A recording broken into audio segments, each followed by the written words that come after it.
দেশনেত্রী বেগম খালেদা জিয়ার রোগ মুক্তি ও দীর্ঘায়ু কামনা করে নরসিংদীর শিবপুর উপজেলায় দোয়া মাহফিল করেছে স্থানীয় বিএনপি ও অঙ্গ সংগঠনের নেতাকর্মীরা।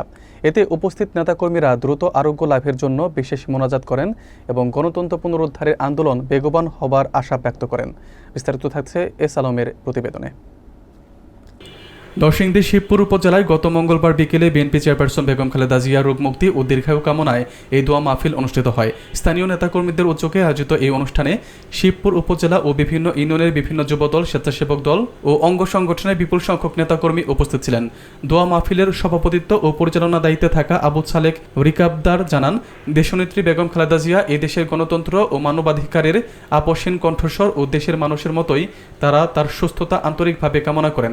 বিশেষ অতিথি হিসেবে অনুষ্ঠানে উপস্থিত ছিলেন জেলা বিএনপির সাধারণ সম্পাদক মঞ্জুর এলাহি এবং 3 আসনের মনোনয়ন প্রত্যাশী সহ বিশিষ্ট নেতা তোফাজ্জল মাস্টার ও ওয়ার্ড ইউনিয়ন পর্যায়ের অসংখ্য নেতাকর্মী।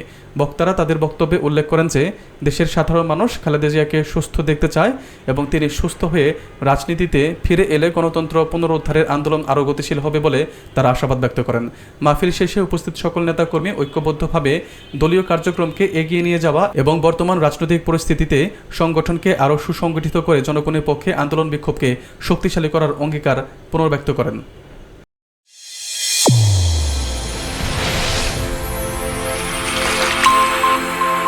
চ্যানেল A1 হৃদয়ের স্পন্দন।